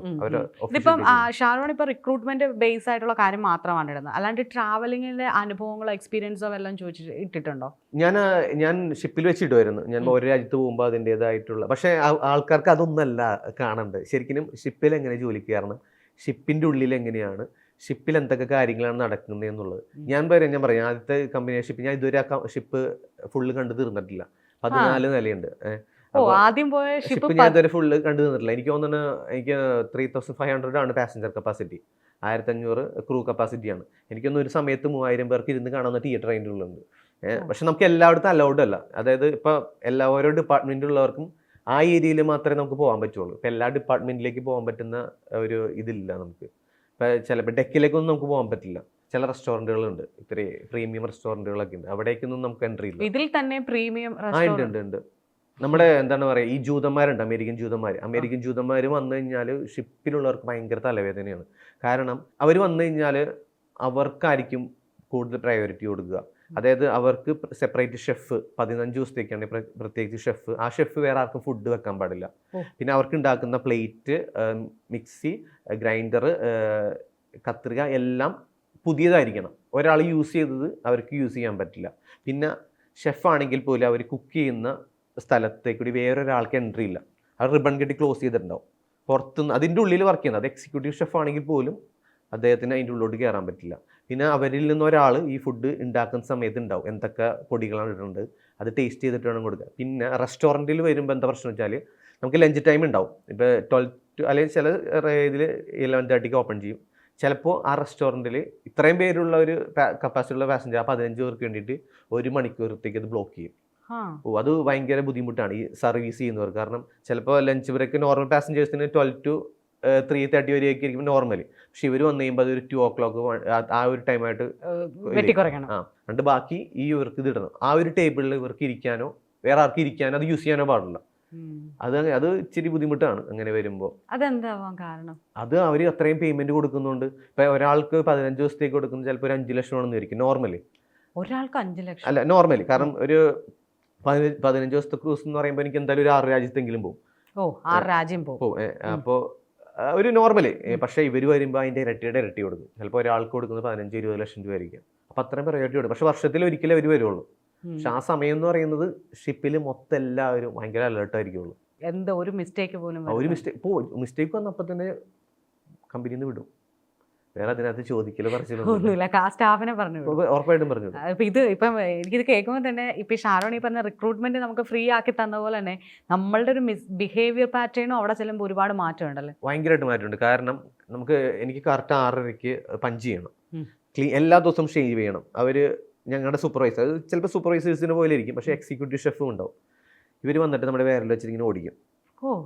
നമ്മളിപ്പോൾ എന്തെങ്കിലും ചെയ്യുന്ന സമയത്താണെന്നുണ്ടെങ്കിൽ ഇപ്പം എന്താ നമുക്ക് അറിയാൻ പറ്റും, കൂടുതലും ഇന്ത്യൻസിനാണ് താടി മീശയുള്ളത്. കൂടുതലും ബാക്കിയുള്ളവർ ഫിലിപ്പീൻസ്, ഇന്തോനേഷ്യ, അവർക്കൊക്കെ അങ്ങനെ അത്ര പ്രശ്നമില്ല. നമുക്കാണ്. പിന്നെ ഏറ്റവും അവർ പറയുന്ന ഒരു കാര്യം എന്ന് വെച്ചാൽ ഇന്ത്യൻസിനാണ് കുറച്ച് ഭയങ്കര വൃത്തി കുറവെന്നാണ് പറയുന്നത്. ഇവർക്ക് ഈ മീശയുള്ളവർ ഇഷ്ടമല്ല ഇന്ത്യൻസിന്. ഇപ്പം ഞങ്ങൾ ഈ റെസ്റ്റോറൻറ്റ് ഈ പാസഞ്ചേഴ്സായിട്ട് കൂടുതലും മിങ്കിൾ ചെയ്യുന്നവർക്ക് താടി മീശയൊക്കെ കുറവായിരിക്കുള്ളൂ. ഈ എന്റർടൈൻമെന്റ് ഡിപ്പാർട്ട്മെന്റ് അങ്ങനെയുള്ള കുറേ ഡിപ്പാർട്ട്മെന്റുകളുണ്ടല്ലോ, അവർക്കൊക്കെ താടിയൊക്കെ വെക്കാം. എഞ്ചിനീയേഴ്സിന്, സെക്കൻഡ് ഓഫീസർ, തേർഡ് ഓഫീസറിനൊക്കെ വെക്കാം. അപ്പോൾ ഇവരെന്ത് ഈ ചില എക്സിക്യൂട്ടീവ് ഷെഫൊക്കെ വന്നിട്ട് ഡ്യൂട്ടിയുടെ സമയത്ത് നമ്മളിപ്പോൾ ചെയ്തുകൊണ്ടിരിക്കുകയാണെങ്കിൽ ഇങ്ങനെ വിരൽ വെച്ചിട്ട് ഇതിങ്ങനെ ഓടിക്കും. ഇങ്ങനെ ഓടിച്ചിട്ട് അവരിവിടെ ശരിക്കും ഇങ്ങനെ ഒരു വരേണ്ട ഇതുണ്ടാവും. അതുണ്ടെങ്കിൽ അപ്പം തന്നെ വിടും. അപ്പം തന്നെ നമ്മൾ സൂപ്പർവൈസർ വിളിക്കും. ഇവരെന്താണ് ഇങ്ങനെ ഷേവ് ചെയ്തിട്ടില്ല, വിടാൻ പറയും. പോയി ഷേവ് ചെയ്തിട്ട് തന്നെ. ഭയങ്കര സ്ട്രിക്റ്റ് ആണ് അവിടെ. പിന്നെ ഒരു രീതിയിലുള്ള ഹരാസ്മെന്റ് നടക്കില്ല. അതൊരു മെയിൻ. എൻ്റെ അടുത്ത് ഒരുപാട് പേര് ലേഡീസ് ചോദിക്കുന്ന ഒരു കാര്യമാണ്, ചേട്ടാ പോയി കഴിഞ്ഞാൽ എങ്ങനെയാണ്, സേഫ് ആണോ എന്നുള്ളത്. ഒരു രീതിയിലുള്ള ഒരു ഹരാസ്മെന്റ് നടക്കില്ല അവിടെ. ഭയങ്കര സ്ട്രിക്റ്റ് ആണ്. അത് ആണായിക്കോട്ടെ പെണ്ണായിക്കോട്ടെ. ഒരു ഉദാഹരണം ഞാൻ പറയാം. ഒരു ഇന്തോനേഷ്യ പയ്യൻ വന്നു. ഞാൻ ചെന്ന് ഒരു 3 മാസം കഴിഞ്ഞപ്പോൾ അവർക്ക് ഇംഗ്ലീഷ് അത്ര വശമില്ല. അപ്പോൾ അവന് ഇതാണ് ഷെഫാണ്. അപ്പോൾ ഫിലിപ്പീനിൽ നിന്ന് വേറൊരു ഷെഫ് ഉണ്ടായിരുന്നു, സീനിയർ. അപ്പോൾ ഇവർക്ക് അങ്ങോട്ട് ഇഷ്ടമല്ല ഇന്തോനേഷ്യക്കാരൻ. ഇവൻ വന്ന് 2ാമത്തെ ദിവസമാണ്. വന്നു കഴിഞ്ഞപ്പോഴേക്കും ഇവൻ വന്നത് ലേറ്റ് ആയിപ്പോയി. 6:30 ഡ്യൂട്ടിക്കാരന് 6:45 അങ്ങനെ ഉണ്ടായി. അപ്പോൾ ഈ വന്നു കഴിഞ്ഞപ്പോഴേക്കും ഒന്നാമതേ ഫിലിപ്പീൻ സൂപ്പർവൈസർ ഇങ്ങനെ ദേഷ്യപ്പെട്ടിരിക്കുമായിരുന്നു. വന്നപ്പോൾ തന്നെ കണ്ട് മനസ്സിലായി. ഇവനോട് 2-3 പ്രാവശ്യം ചോദിച്ചു. അപ്പോൾ ഇവൻ പറയുന്നത് മനസ്സിലാവുന്നുണ്ടായിരുന്നില്ല. ഈ പുള്ളി എന്തെന്ന് വെച്ചാൽ നമ്മൾ ചെറിയ സ്ക്രബ്ബർ ഇല്ലേ, പച്ച കളറുള്ള സ്ക്രബ്ബർ ഉണ്ട്, നമ്മൾ വീട്ടിൽ എന്താണ് പാത്രം സ്ക്രബ്ബർ കൊടുത്തിട്ട് ഒരു ബക്കറ്റും കൊടുത്തിട്ട് വലിയ കിച്ചണാണ്, മെയിൻ ഗ്യാലിയാണ്. ആ മെയിൻ ഗ്യാലി ഫുള്ള് ക്ലീൻ ചെയ്യാൻ പറഞ്ഞു. അതായത് അത്യാവശ്യം നല്ല സ്പേസ് ഉണ്ട്. അവനത് അവിടെ ഇരുന്ന് ഞങ്ങൾ കുറേ പേര് പറഞ്ഞു, ഞങ്ങളുടെ സൂപ്പർവൈസർ സാർ പോയി പറയും, ഞങ്ങൾ കാപ്പോന്നാണ് വിളിക്കുന്നത്. അപ്പോൾ പോയി പറയും, എന്തിനാണ് ഇങ്ങനെ, അവൻ വന്നിട്ടല്ലേ ഉള്ളൂ, ഇയാളൊരു രക്ഷയില്ല. ലാസ്റ്റ് അവൻ ഒരു പകുതി വരാൻ തുടച്ചു. അപ്പോഴേക്കും HR ആരും റിപ്പോർട്ട് ചെയ്ത് HR വന്ന് ഷെഫിനെ അപ്പം തന്നെ പറഞ്ഞിട്ട് കമ്പനിയിൽ നിന്ന് ഒരു തരത്തിലൊന്നും ചെയ്യാൻ സമയം, ഒരു തരത്തിലും ഒരു ഹരാസ്മെന്റ് ഷിപ്പിൽ നടക്കും. എന്റർടൈൻമെന്റ് ഷിപ്പാണ് നിങ്ങൾ? എന്റർടൈൻമെന്റ് ആണ്, എന്റർടൈൻമെന്റ് ഷിപ്പാണ്. എല്ലാം ഉണ്ട്. കാസിനോ ഉണ്ട്, ബാർ ഉണ്ട്, ജ്വല്ലറി ഉണ്ട്, റെസ്റ്റോറൻറ്റ് 8 ഉണ്ട്. അത് ഒരു സമയത്ത് ഇരിക്കാൻ പറ്റിയ 300 പേർക്ക് ഇരിക്കാൻ പറ്റിയ റെസ്റ്റോറൻറ്റുകളാണ് കൂടുതലും. ഇപ്പോൾ ഈ പറയുന്ന നിങ്ങളുടെ ഫെസിലിറ്റി ഉണ്ടല്ലോ, അതായത് നിങ്ങൾക്ക് റൂം ഉള്ളത്, അതൊക്കെ നിങ്ങൾക്ക് എങ്ങനെയാണ് നിങ്ങൾക്കായിട്ടുള്ളത്? അതായത് ഇപ്പം ഞങ്ങൾക്ക് വരുന്നത്, അതായത് ഓരോരുത്തരുടെ റാങ്ക് അനുസരിച്ചിട്ടാണ് റൂം. ഞങ്ങൾക്ക് വരുന്നത് എൻ്റെ റൂമിൽ 2 പേരാണ്. അവർ ഡ്യൂട്ടി എടുക്കുക എന്തായാലും. അതിനകത്ത് ഒരാളുടെ ഡേയും ഒരാൾ നൈറ്റും ആയിരിക്കുള്ളൂ. ആർക്കും ഒരു സമയം ഡ്യൂട്ടി കൊടുക്കില്ല. പിന്നെ വരുമ്പോൾ കുറച്ചുകൂടി മുകളിലേക്ക് പോയുമ്പോഴേക്കും സിംഗിൾ ആവും. പക്ഷേ നല്ല ഫെസിലിറ്റീസ് ആണ്. കാരണം നമുക്ക് ഒരു ചിലവില്ല. ഷിപ്പിൽ ജോലിക്ക് കയറി കഴിഞ്ഞാൽ ഒരു പൈസ കൊടുക്കണ്ട. ഫുഡ്, ഡ്രസ്സ് വരെ നമ്മുടെ അലക്കി തരും. നമ്മുടെ പേഴ്സണൽ ഡ്രസ്സ് മാത്രം, അതായത് രാത്രി കിടക്കാൻ നേരത്തെ ഇടുന്ന ഡ്രസ്സ് മാത്രം നമ്മൾ വാഷ് ചെയ്താൽ മതി. ബാക്കി എല്ലാവരും വാഷ് ചെയ്ത് നമുക്ക് യൂണിഫോം അടക്കം എല്ലാം വാഷ് ചെയ്ത് തരും. ആഴ്ചയിൽ ഒരു ദിവസം നമ്മുടെ എന്താണ് ബെഡ് എല്ലാം മാറ്റി, അതായത് ബെഡ്ഷീറ്റ് എല്ലാം മാറ്റി പുതിയത് വിരിച്ചോണം. ഇൻസ്പെക്ഷൻ ഉണ്ടാവും. നിങ്ങൾക്ക് ഇപ്പോൾ ഈ രാജ്യങ്ങളിലൊക്കെ ഇറങ്ങിയിട്ട് നിങ്ങൾക്ക് ട്രാവൽ ചെയ്യാൻ പോകാൻ പറ്റുമോ? ട്രാവൽ ചെയ്യാൻ പറ്റും. അതായത് നമ്മളുടെ ജോലി അനുസരിച്ചാണ്. നമ്മൾ എന്ത് ജോലിക്കാണെങ്കിലും ഒരു 2-3 ദിവസം കഴിയുമ്പോൾ എങ്ങനെ അരി വെക്കണം എന്ന് അറിയാൻ പറ്റുമല്ലോ. നമുക്ക് എത്ര സമയം നമുക്ക് ഡ്യൂട്ടി എടുക്കണമെന്നുള്ളത്. ഞാൻ ആദ്യ സമയത്ത് ചെന്ന സമയത്ത് ഒരു 12 hours ആണ് ഡ്യൂട്ടി, 12 hours ബ്രേക്കാണ്. ചിലപ്പോൾ സ്ട്രേറ്റ് ഡ്യൂട്ടി ആയിരിക്കും, അല്ലെങ്കിൽ ബ്രേക്ക് ഡ്യൂട്ടി ആയിരിക്കും. ഞാൻ ആ സമയത്ത് അങ്ങനെ എടുക്കുമായിരുന്നു. പിന്നെ നമ്മുടെ ഒരു 2 മാസം കഴിഞ്ഞ് നമുക്ക് ഡ്യൂട്ടി ടൈം അങ്ങനെയൊക്കെ അറിയാമെന്ന് വെച്ചാൽ മാക്സിമം 4 മണിക്കൂർക്ക് പണിയെടുക്കുകയുള്ളൂ. ഞാൻ അതനുസരിച്ച് എല്ലാം റെഡി ആക്കിയിട്ട് ഞാനൊരു ലഞ്ച് ആകുമ്പോഴേക്കും ഞാൻ പോകും. ഞാൻ ഒരു 2 o'clock പോയി കഴിഞ്ഞാൽ 5 മണിയാകുമ്പോൾ വരും. അപ്പോൾ നമുക്ക് ഏത് രാജ്യത്താണോ ആ രാജ്യത്ത് നമുക്ക് ഇറങ്ങാം. കാരണം നമ്മളവിടെ ചെല്ലും പാസ്പോർട്ട് മേടിച്ച് വെക്കുവര്. എന്നിട്ട് നമുക്കൊരു കാർഡ് തരും. അതിനകത്ത് നമ്മുടെ പേര്, വയസ്സ്, രാജ്യം, നമ്മുടെ എന്താണോ നമ്മുടെ പോസ്റ്റ് അതുണ്ടാവും. അത് കാണിച്ചാൽ മതി. ആ ഒരു കാർഡ് കാണിച്ചാൽ മതി. പിന്നെ വേറൊരു പ്രശ്നം എന്ന് വെച്ചാൽ നമുക്ക് സേഫ്റ്റിയുടെ ഭാഗമായിട്ട് ഇങ്ങനെ ആൽഫബറ്റിക് ലെറ്ററിലുള്ളവർക്ക് ആ ഒരു കോഡിലുള്ളവർക്ക് ആ കോഡ് നമ്മൾ ചെല്ലുമ്പോൾ തന്നെ ഉണ്ടാവും. ആ കോഡുള്ളവർക്ക് അന്നത്തെ ദിവസം പുറത്തിറങ്ങാൻ പറ്റില്ല. കാരണം ആ സമയത്ത് അടുപ്പിച്ച സമയത്ത് എന്തെങ്കിലും ഒരു അപകടം ഉണ്ടായിക്കഴിഞ്ഞാൽ ഇത്രയും പേര് ഷിപ്പിൽ വേണം എന്നുണ്ട്. ബാക്കിയുള്ളവർക്ക് പോവാം. അത് റാൻഡമായിട്ട് ഇങ്ങനെ കറങ്ങിക്കൊണ്ടിരിക്കും. അല്ലാത്തവർക്ക് ഏത് രാജ്യത്താണെങ്കിൽ പോകാം. പക്ഷേ ചില ഞാൻ റഷ്യ എന്ന സമയത്ത് ഇന്ത്യൻസിനും ഇന്തോനേഷ്യക്കാർക്കും പാരീസിൽ ഇറങ്ങാൻ പറ്റില്ലായിരുന്നു. എന്തോ പ്രശ്നം ഉണ്ടായിരുന്നു ആ സമയത്ത്. അല്ലാതെ ഞാനിപ്പോ ഒരു 27 രാജ്യങ്ങൾ ഇറങ്ങി കണ്ടു. എങ്ങനെയുണ്ടായിരുന്നു ഇപ്പൊ ഈ പറഞ്ഞ കണ്ണ് പരിശോധിക്കുന്നിടത്തുനിന്ന് നേരെ ഷിപ്പിൽ പോയി? ശരിക്കും എൻ്റെ ഡിഫറെൻ്റ് ആണ് കേട്ടോ. ശരിക്കും ഒപ്റ്റോമെട്രി എന്ന് പറഞ്ഞാൽ ഭയങ്കര റിലാക്സ് ചെയ്യുന്ന ജോലിയാണ്. പക്ഷേ ഷിപ്പിലേക്ക് പോകുമ്പോൾ നല്ല കഷ്ടപ്പാടുണ്ട്. എന്നോട് ചോദിക്കും, എൻ്റെ വീഡിയോൻ്റെ താഴെ തന്നെ ഉണ്ട്, പോലെ ബ്രോ ഒടുക്കത്തെ പണിയാണ്. ശരിക്കും നല്ല പണിയുണ്ട് കേട്ടോ, നമ്മൾ വിചാരിക്കുന്ന പോലെ ഇല്ല. കാരണം ഒരു ഉദാഹരണം പറഞ്ഞാൽ ഇവിടെ ഒരു റെസ്റ്റോറൻറ്റിൽ ഒരു ദിവസം ചിലപ്പോൾ 300 പേരായിരിക്കും ഭക്ഷണം കഴിക്കാൻ വരുന്നത്. പക്ഷേ ആ ഒരു ഷിപ്പിൽ ഒരു ദിവസം 3500 പേരാണ് ഭക്ഷണം കഴിക്കാൻ വരുന്നത്. അപ്പോൾ ഈ സർവ് ചെയ്യുന്ന ഒരാൾ ആ 3500 ഡിവൈഡ് എങ്ങനെ നിന്നാലും ഒരു നേരം എന്ന് പറയുന്ന ഒരു 400 പേരുണ്ടാവും സർവീസ് ചെയ്യാൻ. അപ്പോൾ ഒരു 2.5 മണിക്കൂറിനുള്ളിൽ നമ്മളെ സർവീസ് ചെയ്യുമ്പോൾ നമ്മളെ അവശതയാവും. പിന്നെ നമുക്ക് റെസ്റ്റ് മാത്രമേ ഉള്ളൂ. ഇത് ലീവില്ലല്ലോ. ഈ 9 മാസം ജോലി എന്ന് പറഞ്ഞാൽ എന്ന് ജോലിക്ക് ചെയ്തോ എന്ന് തിരിച്ചു പോകാനോ അന്നേ നമുക്ക് റെസ്റ്റ് എടുക്കാൻ പറ്റുള്ളൂ. ആ ടൈം ഫുള്ള് ഉറങ്ങുന്ന ഒരു ടൈം, ജോലി എടുക്കുക, അത് മാത്രമേ ഉള്ളൂ. എന്റർടൈൻമെന്റ് ഒക്കെ ഉണ്ട്, പക്ഷെ നമുക്ക് നമ്മുടെ ക്ഷീണം കൊണ്ട് ചിലപ്പോൾ നമുക്ക് പോകാൻ പറ്റില്ല. ക്രൂവിന് എല്ലാ വീക്കെൻഡിലും രാത്രി 12 o'clock തൊട്ട് ഒരു 1:30, 2 o'clock വരെ ബാറിൽ പ്രോഗ്രാംസ് ഉണ്ട്. അന്ന് ഡ്രിങ്ക്സ് ഒക്കെ ഫ്രീ ആയിരിക്കുള്ളൂ. Drinks, food. ഇല്ലെങ്കിൽ നിങ്ങൾക്ക് ഒരു ദിവസം ഡ്രിങ്ക്സ് അടിക്കണമെങ്കിൽ തന്നെയും നമുക്ക് ഇത്ര ആൽക്കഹോൾ കഴിച്ചിട്ട് വർക്ക് ചെയ്യാം. ഷിപ്പിൽ അങ്ങനെയുണ്ട്. പക്ഷെ അത് ഓവർ ആയി കഴിഞ്ഞാൽ പ്രശ്നമാവും. വാണിംഗ് തരും ക്യാപ്റ്റൻ. പക്ഷെ നമുക്ക് ഇത്ര വെച്ചിട്ട് ചില ഡെയിലി ഇപ്പം അതായത് ചെറുതായി കഴിച്ചിട്ട് വർക്ക് ചെയ്യുന്നവരുണ്ടല്ലോ, ആർക്കൊക്കെ വേണ്ടിയിട്ടാണ്. പിന്നെ ഡ്രിങ്ക്സ് തന്നെ നമുക്ക് ഭയങ്കര ചീപ്പാണ് ഷിപ്പിൽ. ഇപ്പോൾ സിഗരറ്റ് ആണെങ്കിലും ഡ്രിങ്ക്സ് ആണെങ്കിലും എന്താണെങ്കിലും ചീപ്പാണ്. നിങ്ങൾക്ക് ഫ്രീ ആണോ? ഫ്രീ അല്ല, ചീപ്പാണ്, ഭയങ്കര.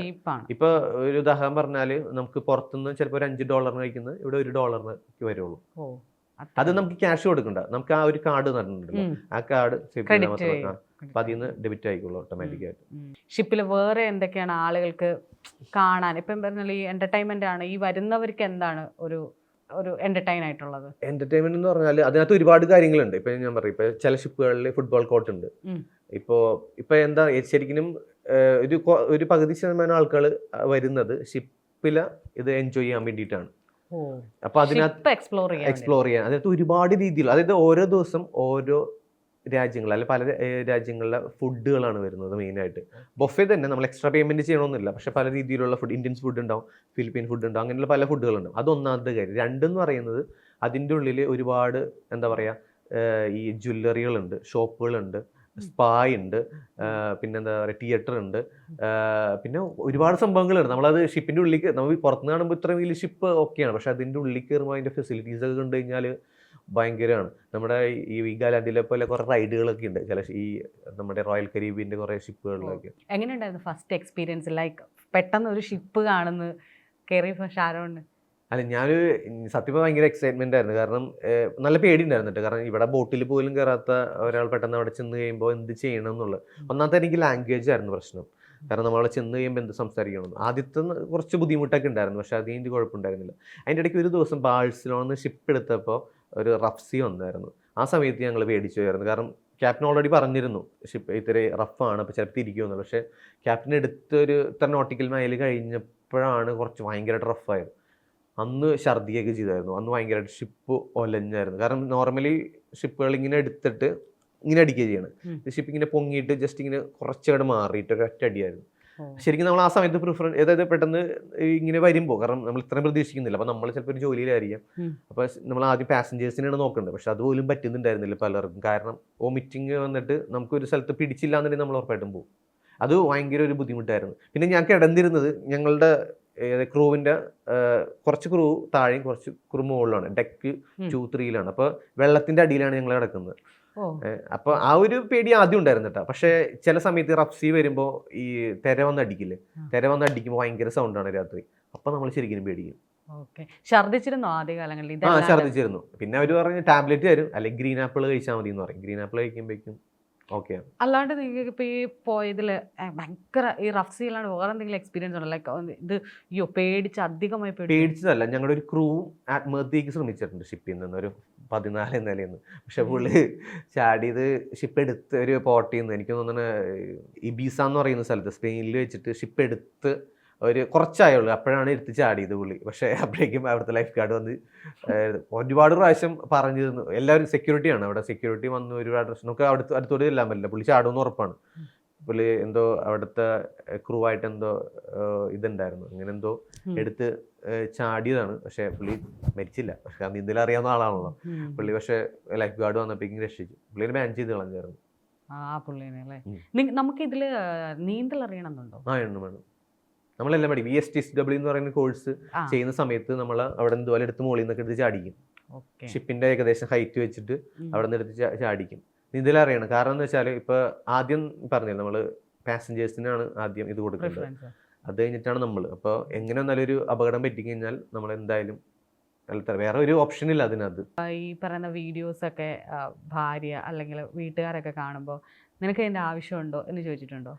എനിക്ക് എൻ്റെ ആവശ്യമുണ്ടോ എന്ന് ചോദിച്ചിട്ടില്ല, പക്ഷേ ഇങ്ങനെ ചോദിക്കാറുണ്ട്. എന്ന് വെച്ചാൽ ഞാൻ ഒരു വീഡിയോ തന്നെ ഉണ്ടല്ലോ കുറേ പ്രാവശ്യം ഇങ്ങനെ കണ്ടുകൊണ്ടിരിക്കും. കാരണം നമ്മൾ എഡിറ്റ് ചെയ്യുമ്പോൾ എന്തെങ്കിലും എന്നാലും മിസ്റ്റേക്ക് ഉണ്ടാവും. അപ്പോൾ വിചാരിക്കും ഇത് മതിയെ നിർത്ത്, ഒന്നില്ലെങ്കിൽ അവിടെ പോയിരിക്കും, അല്ലെങ്കിൽ അത് ചെയ്തിട്ട് വരാൻ പറയും. പിന്നെ എന്താ പ്രശ്നം വെച്ചിട്ടുണ്ടായിരുന്നു, ഞാനിപ്പോൾ അത് എടുത്ത് തുടങ്ങിയ പിന്നെ പുറത്ത് പോകുമ്പോൾ വീഡിയോ എടുക്കും. അപ്പോൾ വൈഫാണെങ്കിലും അമ്മയാണെങ്കിലും ഞങ്ങളുടെ കൂടെ വരാനായിട്ട് അവന് സമയമില്ല, അവന് ഈ വീഡിയോ എടുത്ത് നടക്കാനാണ് സമയം. അപ്പോൾ ആ ഒരു ദേഷ്യം അവരുണ്ട്. പക്ഷേ എനിക്ക് കുറേ കാര്യങ്ങളും എല്ലാവരും പറഞ്ഞു തരാറുണ്ട് കേട്ടോ. ഇപ്പോൾ എങ്ങനെ ചെയ്യണം. ഇപ്പം ഞാൻ ഒരിക്കലും പ്രിപ്പയർഡ് ആയിട്ടല്ല ഒരു വീഡിയോ ചെയ്യുന്നത്. എനിക്കൊരു കണ്ടന്റ് കിട്ടിയോ ജസ്റ്റ് വായിക്കുക, അപ്പം അത് സമയം കിട്ടി എടുക്കുക. പിന്നെ വൈഫ് തന്നെ പറയാറുണ്ട്, കാരണം അതിനെക്കുറിച്ച് നന്നായിട്ട് പഠിക്കുക, നന്നായിട്ട് പഠിച്ചിട്ട് കറക്റ്റായിട്ട് വീഡിയോ ചെയ്യുക, എന്നുണ്ടെങ്കിൽ പിന്നീട് എന്തെങ്കിലും ഒരു മിസ്റ്റേക്ക് ഒന്നും ചെയ്യാൻ പറ്റില്ല. എന്നാലും ശരിയാണ് പറയുന്നത്. പക്ഷെ ഞാൻ എന്ന് പറയുമ്പോൾ ഭയങ്കര തിടുക്കം പെട്ടെന്ന് ചെയ്യുന്നുണ്ട്. ചിലപ്പോൾ ആ സമയം കളയണ്ടല്ലോ എന്ന് വിചാരിച്ചിട്ട് പെട്ടെന്ന് ചെയ്യും. ഞാൻ കൂടുതലും ഞാൻ സെൽഫ് എടുക്കുന്നത്. പിന്നെ ബ്രദർ ഉണ്ടായ സമയത്ത് ആളാണ് എടുത്തു തരുന്നത്. ഇപ്പം മലയാളീസ് ഉണ്ടായിരുന്നോ ചേട്ടൻ്റെ കൂടെ? മലയാളീസ് ഉണ്ട്. മലയാളീസ് ഞാൻ ചെന്ന സമയത്ത് ഒരു 12 പേരുണ്ടായിരുന്നു. പക്ഷെ അവരൊന്നും കാണുന്നില്ല. ഇപ്പം ഞാൻ ജോയിൻ ചെയ്ത് പിറ്റേ ദിവസം ചായ കുടിക്കാൻ ചെന്നപ്പോൾ ഒരു പുള്ളിനെ കണ്ടു കഴിഞ്ഞപ്പോൾ പുള്ളി ജസ്റ്റ് വന്നിരുന്ന് ചായ കുടിക്കുക, ചേട്ടാ സുഖമാണ്, എവിടെയുടെ നാട്? എറണാകുളമാണ്. എടാ ഓക്കെ, ഞാൻ തിരക്കാണ്ടാണ്. പിന്നെ പുള്ളിനെ കാണുന്ന ഒരാഴ്ച കഴിഞ്ഞിട്ടാണ്. ആ ഷിപ്പിൽ വർക്ക് ചെയ്യുന്ന ഒരാളാണ്. അപ്പം ചിലവരൊന്നും കാണാൻ സമയമില്ല. പിന്നെ സംസാരിച്ച് ഇപ്പം നമ്മൾ കിച്ചണിൽ തന്നെ സംസാരിക്കുമ്പോൾ മലയാളം സംസാരിക്കുന്നത് കേട്ടിട്ട് വന്ന് പരിചയപ്പെട്ടവരുണ്ട്. പക്ഷെ അവരെ നമുക്ക് എപ്പോഴും കാണാൻ പറ്റില്ല എന്നുള്ളതാണ്. കാരണം പലവരും പല ഡിപ്പാർട്ട്മെന്റുകളാണ്. ഒരേ ഡിപ്പാർട്ട്മെന്റ് ആണെങ്കിൽ കുഴപ്പമില്ല, എന്നാലും പല ഡിപ്പാർട്ട്മെന്റുകൾ കൊണ്ട് കാണുന്നതൊക്കെ വളരെ കുറവാണ്. പക്ഷെ ശരിക്കും എനിക്ക് തോന്നുന്നു നല്ല ഇൻഫോർമേറ്റീവാണ് ചേട്ടൻ്റെ ഓരോ റീൽസ്. അപ്പോൾ അത് കണ്ടപ്പോഴാണ് എനിക്ക് ചേട്ടനോട് കുറച്ചുകൂടെ കാര്യങ്ങൾ, നമ്മളുടെ ഒരു വീഡിയോ കാണുവാണെങ്കിൽ ആളുകൾക്ക് കുറച്ചെങ്കിലും ഉപകാരപ്പെട്ടെ. കാരണം ഒരുപാട് ആളുകൾ പറ്റിക്കപ്പെട്ടിട്ടുണ്ട് ഇഷ്ടം പോലെ. നമ്മൾ ഈ ഞാൻ പറഞ്ഞില്ല വീഡിയോ ചെയ്തപ്പോഴൊക്കെ പറയുന്നുണ്ട് ഏജൻസി ത്രൂ ആണ് എന്ന്. ശരിക്കും ഈ ഇന്ത്യയിൽ ചേട്ടൻ്റെ അറിവിൽ എത്ര ഇതുണ്ട് ശരിക്കും ഒരു ഷിപ്പിൻ്റെ റിക്രൂട്ട്മെന്റ് ആയിട്ടുള്ളത്? റിക്രൂട്ട്മെന്റ് നടത്തുന്ന ഒരു 6-7 കമ്പനികളുണ്ട്. അവർക്ക് ഇപ്പം എറണാകുളത്താണെങ്കിലും അവരുടെ ഏജൻസി ഉണ്ട്. പക്ഷേ ഇവരുടെ ഏജൻസിയിൽ വെച്ചിട്ടല്ല ഇന്റർവ്യൂ എടുക്കുന്നത്. ഇപ്പം എന്താ പറയുക, ഓരോ ഹോട്ടലുകൾ വെച്ചിട്ടാണ്.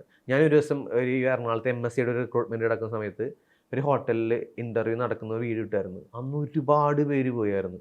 ലാസ്റ്റ് ഞാൻ അവരെ വിളിച്ച് ജസ്റ്റ് ഞാൻ അങ്ങനെ പറഞ്ഞിട്ടല്ല, ഞാൻ ചേട്ടാ ഒന്നും നിർത്തിയിട്ട് എന്നോട് ദേഷ്യപ്പെട്ടു. കാരണം അവർക്ക് കൺട്രോൾ ചെയ്യാൻ പറ്റുന്നുണ്ടായിരുന്നില്ല. കാരണം പല സ്ഥലങ്ങളിലും ഇപ്പൊ റിക്രൂട്ട്മെന്റ് നടക്കുന്നുണ്ട്. എനിക്കൊന്ന് 6-7 കമ്പനികളുണ്ട്. പക്ഷെ അവരുടെ പേരും പറഞ്ഞ് ഫേക്ക് ചെയ്യുന്നവരുണ്ട്. എനിക്ക് 2-3 പേര് അയച്ചു തരാറുണ്ട്. ഇങ്ങനെ എയർബോൺ കമ്പനിയുടെ ഫേക്ക് ഉണ്ട്.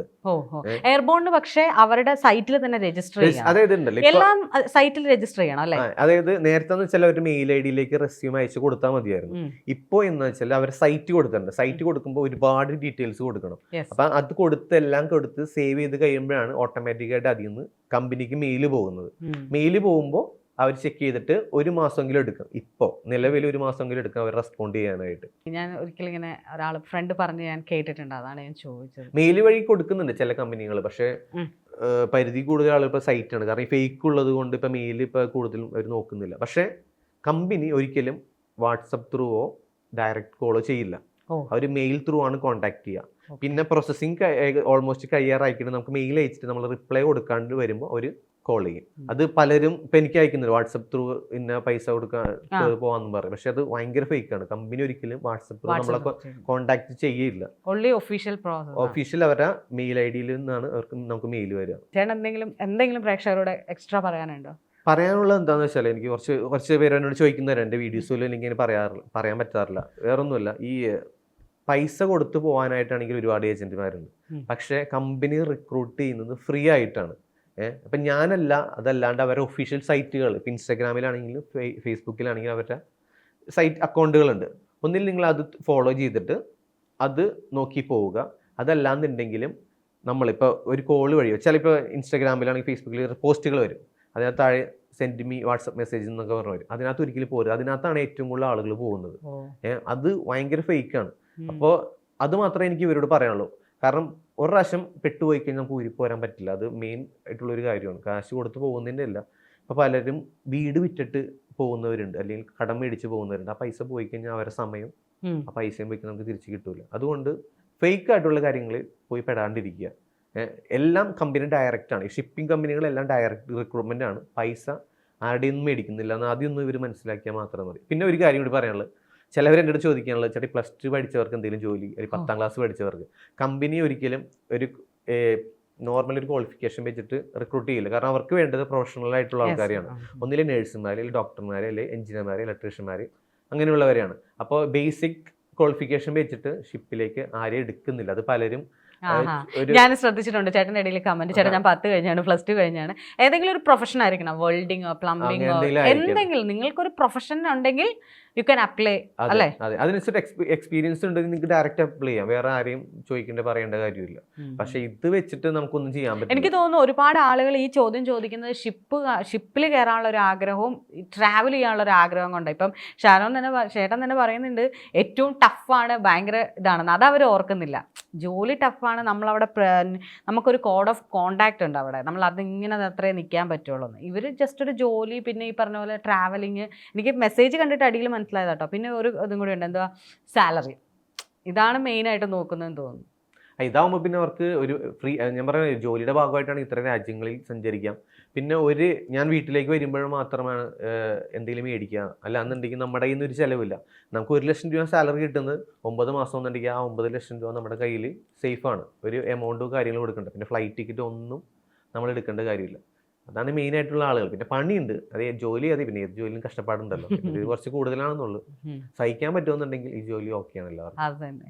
ഒരുപാട് ഇതിനു മുന്നേ മലയാളികൾ പോയിട്ടുണ്ട്. അവരാരും ചെയ്യാത്തൊരു കാര്യമാണ് ചേട്ടൻ ചെയ്യുന്നത്. അതായത് സിമ്പിളായിട്ട് റിക്രൂട്ട് ചെയ്യാം. അവർക്കും എന്തുകൊണ്ടാണ് അവർ പറയാത്തതെന്ന് എനിക്കിതുവരെ മനസ്സിലായിട്ടില്ല. ഇപ്പം നിങ്ങൾ ഷാരോണിനെ പോലുള്ള ഒരാൾ അത് പറഞ്ഞാൽ ഭയങ്കര സന്തോഷം തോന്നി. അതുകൊണ്ടാണ് ഞാൻ ഷാരോണിനെ വിളിച്ചത് തന്നെ, ഒരു സംസാരിക്കുക. കാരണം ഞാൻ പറഞ്ഞില്ല, എനിക്ക് തന്നെ അറിയാവുന്ന എൻ്റെ സുഹൃത്തുക്കളൊക്കെ ഉണ്ട്, അവരും പോയിട്ടുണ്ട്. പക്ഷെ അവരാരും ഇതുവരെ ഇങ്ങനെ ഒരു വീഡിയോ ചെയ്യണമെന്നോ മറ്റൊരാൾക്ക് ഉപകാരപ്പെടണമെന്നോ ഓർത്ത് പറഞ്ഞിട്ടില്ല. നിങ്ങൾ പറഞ്ഞിട്ടുണ്ട്. ഭയങ്കര സന്തോഷം. Thank you.